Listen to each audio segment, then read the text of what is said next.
TTD కల్తీ నెయ్యి కేసులో ఎట్టకేలకు ఫైనల్ ఛార్జ్షీట్ దాఖలైంది. 10కి పైగా రాష్ట్రాల్లో దర్యాప్తుతో 36 మందిని సిట్ నిందితులుగా తేల్చింది. ఇక పలు రాష్ట్రాల డైరీ అక్రమాలు, టీటీడీ ఉద్యోగుల పాత్రను బట్టబయలు చేసింది. ఇటు ఛార్జ్షీట్లో కీలక వ్యక్తుల పేర్లుంటాయన్న ఊహాగానాలకు చెక్ పెట్టడం ఆసక్తిగా మారింది. ఇందుకీ సంచలనం సృష్టించిన కల్తీ నెయ్యి కేసులో ఎవరి పాత్ర ఏంటి? ఈ కేసులో రాజకీయ ప్రాధాన్యత లేనట్లేనా? సిట్ ఫైనల్ ఛార్జ్షీట్తో టీటీడీ మాజీ చైర్మన్లు, ఈవోలకు పెద్ద relief దక్కినా?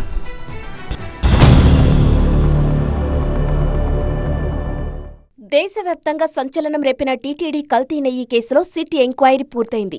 2024 September 25న Tirupati east police స్టేషన్లో కేసు నమోదు కాగా, ఆ తర్వాత సుప్రీంకోర్టు ఆదేశాలతో సిట్ ఏర్పాటై విచారణ కొనసాగింది. దాదాపు 16 నెలల పాటు 10 రాష్ట్రాల్లో విచారణ జరగ్గా మొత్తం 36 మందిని నిందితులుగా చేర్చింది. ప్రధానంగా టీటీడీ మాజీ chairman YV Subba Reddy private PA A24 Chinna Appanna arrest తర్వాత సిట్ విచారణ వేగవంతమై ఛార్జిషీట్ వరకు వెళ్లింది. గతేడాది మేలో తొలి ఛార్జిషీట్ ఫైల్ చేసిన సిట్ ఇప్పుడు ఫైనల్ ఛార్జిషీట్ దాఖలు చేయడంతో పాటు కీలక అంశాలను చేర్చింది. ఉత్తరాఖండ్కు చెందిన బోలే బాబా ఆర్గానిక్ డైరీ డైరెక్టర్లు పొమిల్, విపిన్ జైన్లను కీలక సూత్రధారులుగా గుర్తించింది.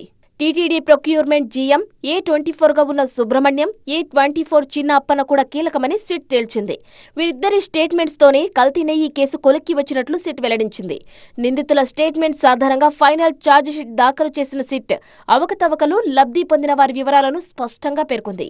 హవాలా ద్వారా చిన్న అప్పన్నకు 2 సార్లు 50 లక్షల రూపాయల చొప్పున అందజేసినట్లు ముంబై హవాలా ఏజెంట్ అమన్ గుప్తా అంగీకరించినట్లు ఆధారాలు సేకరించింది. దీనిలో భాగంగానే టీటీడీ ఉన్నతాధికారులు, అప్పటి టీటీడీ చైర్మన్లను విచారించిన సిట్ చిన్న అప్పన్న ఆస్తులు, ఆయనకు సహకరించిన వారి వివరాలను కూడా సిట్ ఛార్జిషీట్లో పొందుపరిచింది. ఇదిలా ఉంటే టీటీడీ కల్తీ నెయ్యి కేసులో 36 మందితో పాటు విచారణకు పిలిచిన టీటీడీ మాజీ చైర్మన్లు, ఈవోల పేర్లు కూడా ఛార్జిషీట్లో ఉంటాయన్న సస్పెన్స్కు సిట్ తెరదింపింది. నిందితుల సంఖ్య పెరగకపోవడమే ఇందుకు కారణమని తెలుస్తోంది. తీవ్ర ఉత్కంఠ రేపిన ఈ కేసులో ఆరోపణలు ఎదుర్కొన్న నేతల పేర్లు ఫైనల్ ఛార్జిషీట్లో లేకపోవడంతో రాజకీయ ప్రాధాన్యత లేనట్లేనా అన్న చర్చ జరుగుతుంది. కేవలం టీటీడీలో నెయ్యి కల్తీ ఎలా జరిగింది, ఈ కేసులో అసలు దొంగలెవరు, ఎవరి పాత్ర ఏంటి అనే అంశాలను మాత్రమే సిట్ ఫైనల్ ఛార్జిషీట్లో పొందుపరిచింది. ఉత్తరాఖండ్కు చెందిన బోలేబాబా ఆర్గానిక్ డైరీ, తమిళనాడులోని ఏఆర్ డైరీ, ఏపీలోని వైష్ణవి డైరీల లాలూచీని బహిర్గతం చేసింది. టీటీడీకి నెయ్యి సరఫరా చేయాలన్న టార్గెట్గా ఏఆర్ డైరీతో కలిసి అక్రమాలకు పాల్పడినట్లు తేల్చింది.